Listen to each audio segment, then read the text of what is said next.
오늘 말씀대로 행하라라는 제목으로 하나님 은혜를 나누겠는데요. 여러분, 먼저 질문 하나 드리겠습니다. 여러분은 순종이라는 단어를 들으시면 어떤 느낌이 드십니까? 현대 사회에서 이 순종이라는 단어는 별로 인기 있는 단어가 아닙니다.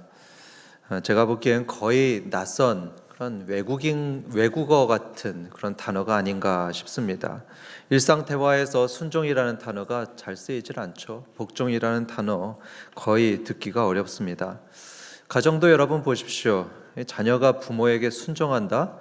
이건 요즘에 그렇게 맞는 말은 아닌 것 같습니다. 요즘에 많은 가정들을 보면 부모가 아니라 애들이 상전입니다. 그렇죠? 애들 비위에 맞춰주죠. 가정뿐만이 아니고 학교나 직장, 이 사회 곳곳에서 권위가 무너지고 있습니다. 탈권위의 시대죠. 지도자들의 권위가 떨어지고 있습니다.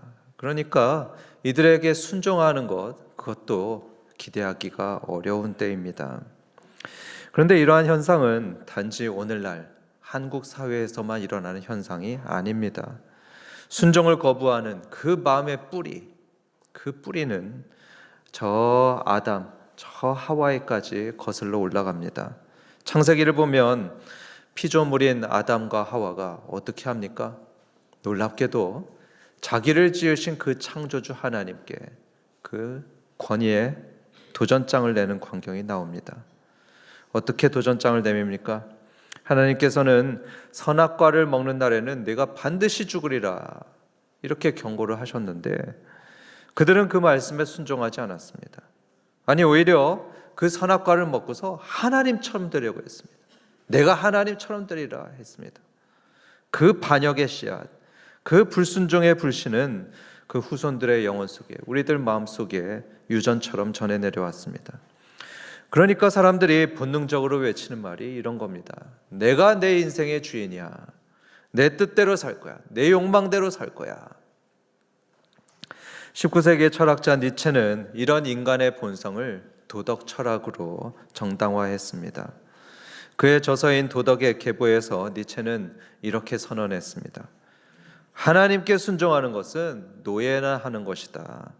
너 자신이 내 삶의 주인이다. 사회나 종교의 그런 관습, 그런 도덕에 굴복하지 말고 너 스스로 가치를 창출하고 너 스스로 법칙을 만들어라. 내 본성에 충실하고 네가 만든 법칙에 따라라. 그런 초인이 되어라. 이렇게 니체는 주장했습니다. 이런 니체의 무신론적 사상은 요즘 현대인들한테 강력하게 어필되고 있습니다. 그래서 최근에 발간된 책들을 제가 수년 동안 이렇게 보니까요, 니체에 관한 책들이 참 많이 나오는 것을 제가 봤었습니다. 한 유명 작가가 이런 글을 썼습니다. 뭐라고 썼냐면 스스로 삶의 주도성을 가지고 살아라. 어느 누구를 롤모델로 삼지 말고 너 자신이 롤모델이 되어라. 너의 내면의 소리를 듣고 너 자신의 언어에 귀를 기울여라. 여러분, 이런 말들 많이 들어보지 않았습니까? 요즘에 많이 유행하는 말들 그런 겁니다. 그런데 이게 거의 다 니체의 사상을 반영한 그런 니체의 언어들이죠. 하지만 여러분, 이 니체의 결말은 어땠냐 하면은 정말로 비참했습니다. 인간의 자율성을 외치면서 스스로 초인이 되려고 했었는데 그의 삶은 너무나 고독했습니다. 결국에는 정신분열이 왔고 그 정신병으로 고통받다가 세상을 떠났습니다. 이렇게 자신조차 구원하지 못한 사람이 오늘날 많은 사람들의 영적 스승이 되는 이 아이러니한 현상이 지금 벌어지고 있는 거죠. 하지만 성경은 분명히 말씀합니다. 우리 인생의 주인은 우리가 아니라 하나님이십니다. 하나님이 우리의 주인이십니다. 이사야서 44장 24절에 말씀하기를 하나님이 우리의 창조자이시고 하나님이 우리를 모태에서부터 지으니다 이렇게 선언하죠. 다시 말해서 하나님이 우리에게 생명을 주셨고 하나님이 우리 어머니 자궁에서 우리를 만드셨고요. 하나님이 우리에게 영혼을 주셨습니다. 그렇기 때문에 우리는 우리를 지으신 하나님을 우리 주인으로 섬겨야 됩니다. 주님이 되십니다. 그리고 니체의 말처럼 자기 내면의 소리를 따를 것이 아닙니다. 우리 내면의 소리를 듣는 게 아니고 창조주의 음성을 들어야 됩니다. 창조주의 음성을 부지런히 들어야 되죠. 창세기 6장 5절에서는 이렇게 말씀합니다. 사람이 마음으로 생각하는 모든 계획이 항상 악하다. 우리 내면의 소리가요, 선하지 않습니다. 죄인들의 생각하는 것이 어리석고요, 악한 게 많습니다. 그래서 우리는 마치 양이 목자의 음성을 따라가야지 안전하듯이 생명의 근원이신 하나님, 그분의 음성을 따라야 됩니다. 그래야지 살 수 있습니다. 오늘 본문에 나오는 여호수아와 이스라엘은 바로 이런 진리를 보여주고 있습니다. 그들은 자신의 생각이나 경험을 따르지 않았습니다. 그런 자기의 생각, 자기 경험보다는 하나님의 말씀을 우선시했고요, 그 말씀에 온전히 순종했습니다. 이제부터 그들의 이야기를 살펴보면서 이 순종이라는 게 얼마나 중요한지, 순종해야 된다는 것을 우리는 함께 살펴보면서 은혜를 받겠습니다. 이제 본문을 보실 텐데, 본문 2절을 보면 하나님께서 여호수아에게 이런 말씀을 하고 계십니다. 너는 아이성 뒤에 복병을 둘지니라. 하나님이 말씀합니다. 지금 하나님은요, 여호수아한테 공격 전략을 주고 계시는 겁니다. 아이성을 무너뜨릴 필승의 전략을 주시는데, 저 아이성 뒤에 복병을 두어라, 이렇게 말씀을 합니다. 여러분, 앞에 여리고성 전투에서는 어떤 전략을 주셨습니까? 성을 돌아라 말씀하셨죠. 하루에 한 번씩 이 여리고성을 한 바퀴씩 도는 것이 하나님의 전략이었고요, 그대로 했더니 이 기적이 일어나가지고 성벽이 무너졌습니다. 그런데 이번엔 완전히 다른 전략을 주십니다. 아이성 뒤에 매복을 해라, 복병을 두어라, 이거죠. 복병을 배치해서 이제는 그 성을 도는 게 아니고요, 칼을 들고 싸우라는 것입니다. 칼을 들고 나가서 싸우라. 그러니까 굉장히 일반적인 방법이죠. 전통적인 방식으로 싸우라, 이렇게 말씀합니다. 여러분, 이처럼 우리 하나님은 크게 보면은 두 가지 방법으로 역사하십니다. 때로는 여리고 방식으로 역사하시죠. 인간의 노력, 인간의 힘은 전혀 없이 하나님께서 직접 개입하시는 겁니다. 예를 들어서 의사가 손을 하나도 안 댔는데 기적으로 병을 치유하기도 하시고요, 때로는 뭉텅이 돈을 그냥 주시기도 합니다. 하나도 노력 안 했는데 하나님이 그냥 주시는 때가 있습니다. 그런데 때로는 아이성 방식으로도 일하십니다. 그러니까 기적을 행하지 않으십니다. 아주 평범한 일상적인 방법, 아주 자연적인 방법으로 하나님이 역사하십니다. 문제를 해결하십니다. 이번 아이성 전투는 바로 두 번째 방식이었던 거죠. 그래서 이번엔 전통적인 방식으로 매복을 해라, 그리고 또 칼을 들어라, 창을 들고 싸우라, 이렇게 하나님 말씀하시는데요. 여러분, 이 매복 작전은요, 이스라엘이 그동안 한 번도 해보지 않았던 겁니다. 하지만 이런 하나님의 지시에 대해서 여호수아와 이스라엘은 어떻게 반응하냐 하면은 순종했습니다. 순종해서 하나님이 지시하신 그대로 아이성 뒤에 매복을 했고요, 그리고 성이 비었을 때에 일어나 가지고 그 성을 공격했습니다. 칼과 창으로 공격했습니다. 또 2절을 보면 특이한 내용이 하나 나오는데요, 하나님은 이런 말씀을 하셨습니다. 여리고와 그 왕에게 행했던 것 같이 아이와 그 왕에게 행하되 오직 거기서 탈취할 물건과 가축은 스스로 취해라 했습니다. 스스로 가지라. 여러분, 이거는 이 여리고 때하고는 아주 다른 내용입니다. 여리고 전쟁 때는 어땠습니까? 전리품을 취하는 것이 금지되어 있었습니다. 전리품을 가지지 말아라, 하나도 가지지 말아라 했습니다. 그런데 이번에는 가져도 좋다 하십니다. 그 성의 물건들을 가져라 하십니다. 여기에 대해서도 이스라엘은 어떻게 반응했냐 하면 순종했습니다. 아니요, 전에는 그러지 않았는데요, 이런 것이 아니고요, 순종해서 전리품을 취했습니다. 18절을 보면 하나님은 이런 지시도 하셨죠. 여호수아야, 내 손에 단창을 들어서 아이성을 가리켜라 했습니다. 이 단창을 드는 것, 그거는 공격 신호를 의미하는데요, 이 신호가 있기 전까지 아이성에서 매복했던 군사들, 그 군사들은 가만히 있었습니다. 숨소리 하나 내지 않고 가만히 거의 반나절을 매복하면서 있었습니다. 그러다가 아침이 되었을 때 드디어 하나님께서 이런 말씀을 하신 거죠. 내 단창을 들어 아이성을 가리켜라. 그러니까 여호수아는 단창을 하늘 높이 들면서 신호를 보냈고요. 그걸 본 군사들은 매복했던 자리에서 일제히 일어나서 아이성을 공격했습니다. 이렇게 이스라엘은 하나님께서 지시한 그 모든 말씀에 온전히 순종했습니다. 제가 상상을 해봤는데 그 수많은 군사들 중에 이런 생각 해본 사람들이 있지 않았겠습니까? 전에는 안 그랬었는데 왜 매복을 해야 되나? 우리 숫자도 많은데 그냥 치면 되지. 왜 매복을 해야 되나? 그리고 또 매복한 지 이렇게 오래됐는데 이제 아침이 돼서 들킬 수도 있는데 도대체 언제까지 기다려야 되지? 그리고 또 전리품은 정말 가져도 될까? 하지만 여호수아와 이스라엘은 하나님의 말씀만 온전히 따랐습니다. 8절에 보면 여호수아는 사람들한테 명령하죠. 여호와의 말씀대로 행하라. 여호와의 말씀대로 행하라. 이렇게 백성들한테, 군사들한테 명령했는데요. 정말로 이스라엘 모든 군사들은 그 말씀대로 행했습니다. 매복하라는 데 매복했고요. 공격하라고 할 때 공격했고요. 또 가져도 된다 명령하시니까 그걸 가졌습니다. 27절 한번 보겠습니다. 오직 그 성읍의 가축과 노력한 것은 여호와께서 여호수아에게 명령하신 대로 이스라엘이 탈취하였더라. 명령하신 대로 했다.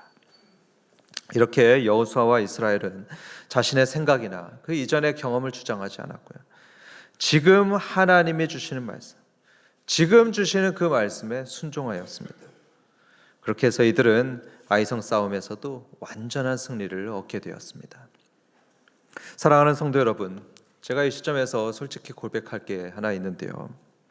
저는 이 여호수아 설교를 준비하면서 이 본문은 피하고 싶었습니다. 오늘 이 본문은 정말 피하고 싶었습니다. 그래서 이 8장은 그냥 넘어갈까 이걸 굉장히 고민했었죠. 왜냐하면 제 속에 이런 생각이 들었기 때문입니다. 또 순종에 관한 말씀이구나. 사람들이 불편해할 텐데. 아마 여러분들 중에도 그런 분들 계실 겁니다. 또 순종 얘기야. 왜 김 목사는 맨날 설교를 할 때 순종만 할까? 그런데 여러분, 혹시 그런 생각이 드신다면요, 죄송하지만 그런 불평은 저한테 하지 마십시오. 저한테 하지 마시고 하나님께 말씀하시기 바랍니다. 왜냐하면 반복하시는 분이 바로 하나님이시기 때문입니다. 하나님이 계속해서 순종을 말씀하고 계시고요. 저는 목사로서 그 하나님 말씀을 그대로 전해야 됩니다. 혹시 제 말씀에 의심이 되신다면 성경 전체를 한번 살펴보십시오.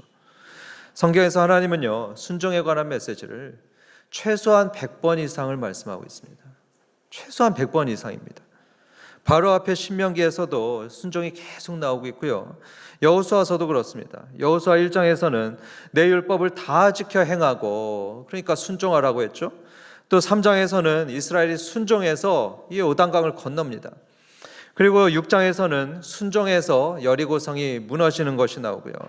7장에서는 반대로 불순종합니다. 불순종해서 패배했던 얘기가 나옵니다. 그리고 오늘 8장에서는 다시 순종해서 승리한 그 이야기가 기록되어 있습니다. 이처럼 반복적으로 하나님은 우리에게 순종의 메시지를 주고 계시고요. 그래서 오늘도 저는 순종의 메시지를 또다시 전하고 있습니다. 그렇다면 여러분, 왜 이렇게 하나님은 거듭거듭 이 순종하라고 말씀하고 계실까요? 그것은 우리가 계속해서 불순종하고 있기 때문입니다. 맨날 불순종하던 저 이스라엘처럼 우리 역시 거듭해서 불순종하고 있습니다. 여러분, 만약에 우리가 한 번만 듣고도 온전히 순종한다, 그러면 하나님은요, 같은 말씀 또 하실 필요가 없습니다. 한 번만 말씀하시고도 족할 겁니다. 하지만 우리는 자꾸만 불순종합니다. 어제도 했던 것을 오늘도 하고, 어제랑 똑같이 탐욕의 길을 걷고 어리석은 길을 걷고 나쁜 길을 고집스럽게 가려고 합니다. 그렇게 고집을 부립니다. 그러니까 하나님은 또다시 말씀하시죠. 순종해라. 순종해라. 말씀대로 살아라. 말씀대로 살아라. 그러니까 여러분, 이런 말씀을 들을 때마다요, 또 똑같은 설교구나 이렇게 하시지 마시고요, 자신을 한번 돌아보는 겁니다. 한번 돌아보십시오. 하나님이 또 순종하라고 하시는데 나는 어떤 부분에서 아직도 불순종하고 있을까? 나는 뭘 고쳐야 될까? 이렇게 자신을 성찰해 보는 겁니다. 저도 그렇게 하고 있습니다. 이렇게 순종에 관한 설교를 준비할 때마다요, 저 자신부터 반성해 봅니다. 반성하면서 크게는 아니지만 조금씩 계속 변하는 부분이 있습니다. 그리고 여러분, 하나님께서 왜 우리에게 자꾸 순종하라고 하시냐면요, 우리에게 복을 주기 위해서입니다. 복을 주시려고 순종하라고 말씀합니다. 여러분, 하나님께서 무슨 필요가 있어가지고 우리에게 순종하라고 할까요? 우리한테 뭔가 받아야만 하는 게 있어가지고 순종하라고 하실까요? 아닙니다. 하나님은 온 우주의 주관자이십니다. 모든 것의 주인이십니다. 그런 하나님이 무슨 필요가 있어가지고 그래가지고 우리한테 순종하라고 하는 게 아닙니다. 반대로 우리에게 유익이 되기 때문에, 우리에게 복이 되기 때문에, 그래서 하나님은 우리에게 순종하라 하시는 겁니다. 지금 여호수아서도 보면은 그렇습니다. 하나님께서 명령하셨죠. 여리고성을 돌아라. 그리고 바친 물건을 취하지 말아라. 아이성 뒤에 매복해라. 이렇게 하나하나 말씀하시고 그것에 대해서 순종하라 말씀하시는 그 이유가 뭡니까? 승리하라고 하시는 거죠. 이스라엘이 패배하지 않고 승리하게 하시는 겁니다. 이스라엘이 승리하게 해서 그들이 가나안 땅을 차지하게 하시고 그들이 풍요를 누리게 하시고 또 제사장 나라가 되게 하시려고, 그래서 하나님은 이스라엘에게 내 말에 순종해라 그렇게 말씀하는 겁니다. 신명기 10장 13절을 한번 함께 보겠습니다. 우리 같이 읽어볼까요? 시작. 내가 오늘 내 행복을 위하여 내게 명하는 여호와의 명령과 규례를 지킬 것이 아니냐. 여기 보십시오. 내 행복을 위하여라고 했습니다. 행복을 위하여 명하는 계명이다. 하나님은 우리의 행복을 위해서 계명도 주시고요, 거기에 대해서 순종하라 하십니다. 여러분, 예를 한번 들어보겠습니다. 우리 부모님이 야, 담배 피지 말아라 그러시면요, 그 말씀 왜 하시는 겁니까? 자녀들이 건강하라고 주시는 말씀입니다. 그래서 그 말씀에 순종하면, 자녀가 순종하면 어떻게 되죠? 그 자녀는 폐가 건강을 유지할 수 있습니다. 그리고 오래 살 수도 있습니다. 평균적으로 더 오래 살지 않습니까? 하나님 말씀들도 마찬가지입니다. 하나님 말씀들은요, 우리의 행복을 위해서 주시는 겁니다. 여러분, 오해하지 마십시오. 행복을 위해서 주시는 거고요, 그 말씀에 순종할 때 우리는 복된 삶을 살 것임을 믿으시기 바랍니다. 지금 사순절 기간이죠. 그래서 예수님에 대해서도 한번 말씀을 드리겠습니다. 성경에서 예수님은 부활 후에 지극히 높아지셨습니다. 지극히 높아지셔서 하나님 우편에 앉으셨다고 하십니다. 그래서 하늘과 땅의 모든 무릎이 예수님의 앞에 무릎을 꿇게 되었죠. 그런데 여러분, 이게 단지 예수님이 하나님의 아들이시기 때문에 그렇게 된 겁니까? 단지 예수님이 하나님의 아들이라서 그래서 예수님이 영광을 받으신 겁니까? 아니요, 그렇지 않습니다. 빌립보서 2장을 보면요, 예수님이 순종했기 때문이다 이렇게 분명히 말씀하고 있습니다. 예수님은 순종해서 그 영광을 얻으셨습니다. 예수님은 하나님이셨죠. 예수님은 하나님이셨지만 이렇게 기도했습니다. 나의 원대로 마시고 아버지의 원대로 하옵소서. 그러면서 성부 하나님의 뜻에 온전히 순종했습니다. 죽으면 죽으리다 이런 심정으로 죽기까지 순종하셨습니다. 그 순종으로 인해서 예수님은 부활하셔서 가장 영광스러운 자리에 앉으셨습니다. 사랑하는 성도 여러분, 지금은 사순절 기간인데요, 우리는 입으로만 사순절을 지킬 게 아닙니다. 입으로만 사순절할 게 아니고요. 이 예수님의 순종을 배워야 됩니다. 예수님의 순종을 우리는 따라해야 됩니다. 우리는요, 어떤 노래 가사에서 말하듯이 우리 안에 내가 많은 사람들입니다. 우리 안에 내가 많습니다. 니체의 표현에 의하면 우리는 자기 목소리만 듣고요, 자기 뜻만 고집하려고 합니다. 예수님하고 정반대죠. 여러분, 집에 돌아가서 한번 곰곰이 생각해 보시기 바랍니다. 내가 얼마나 고집이 센지, 얼마나 변화를 거부하는지 한번 생각해 보십시오. 그런 자세를 내려놓고 눈에는 안 보이시지만 오늘도 살아계시는 그 하나님의 음성, 지금도 말씀하시는 그 하나님의 음성에 귀를 기울이는 겁니다. 그리고 그 말씀에 순종하는 겁니다. 그럴 때 우리는 순종하는 자들에게 허락하시는 행복한 인생을 반드시 살 것입니다. 마지막으로 실제적인 질문으로 들어가 보겠습니다. 우리는 어떻게 순종할 수 있을까요? 어떻게 순종할 수 있을까요? 사실 순종한다는 게 말처럼 쉽지 않은데요. 그래서 성경에서 가르치는 그 순종의 방법을 함께 나누겠습니다. 첫 번째 방법은 믿음을 구하는 것입니다. 하나님께 믿음을 구하십시오. 순종의 가장 기본적인 토대는 믿음입니다. 만약에 하나님 믿지 않고 하나님을 신뢰하지 않는다면 그분 말씀에 순종하는 건 불가능한 일입니다. 어떻게 하나님을 안 믿는데 하나님께 순종합니까? 믿음이 있어야지 순종할 수 있습니다. 그러면 어떤 믿음을 가져야 될까요? 이런 믿음을 가져야 됩니다. 하나님께서 나를 반드시 돌보신다는 믿음.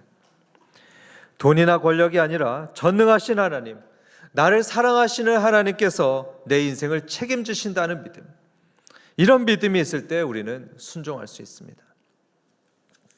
예수님의 제자들도 그 사실을 알았습니다. 그러니까 그들은 이렇게 간구했죠. 주님, 우리에게 믿음을 주십시오. 믿음을 더하여 주시옵소서. 이렇게 간구했습니다. 우리도 그렇습니다.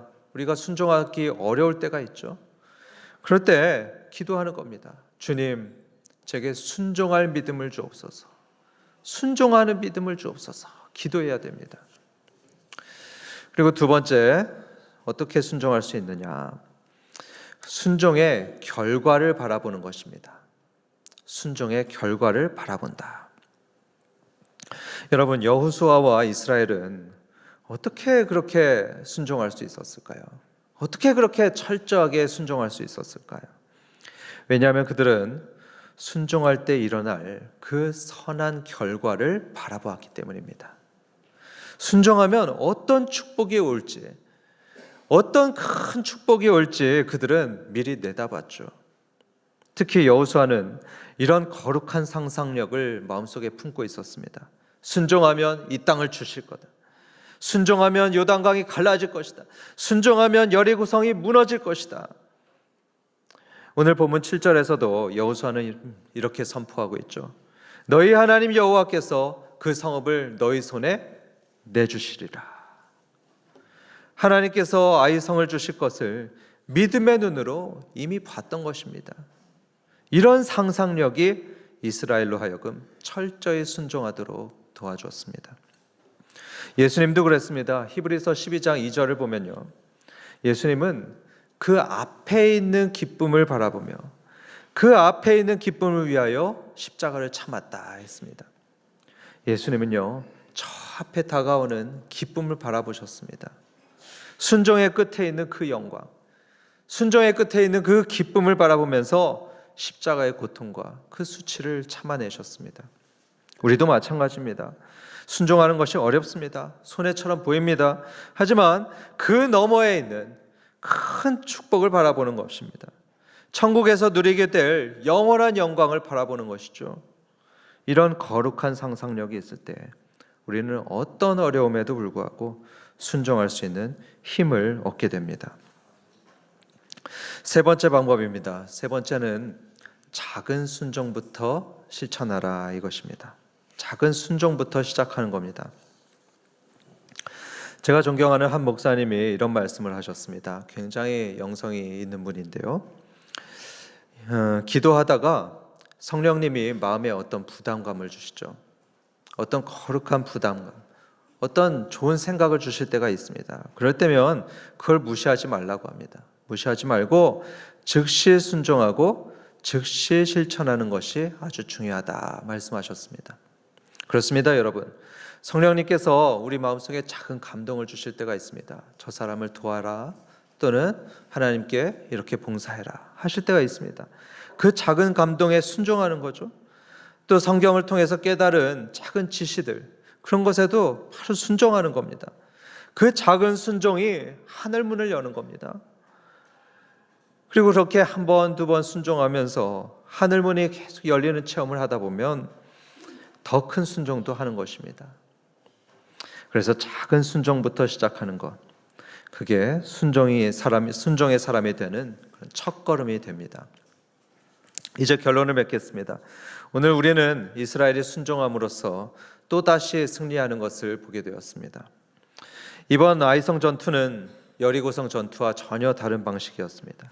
전혀 달랐지만 여호수아와 그 백성들은 자기 생각과 경험을 다 내려놓고 하나님의 방식에 온전히 순종했습니다. 하나님 말씀 그대로 철저하게 따랐고요. 그 결과로 이전에 패배의 아픔을 딛고 영광스러운 승리를 얻게 되었습니다. 우리도 그렇게 살면 좋겠습니다. 우리도 인생의 고비고비마다 하나님 말씀에 순종해서 승리하면 좋겠습니다.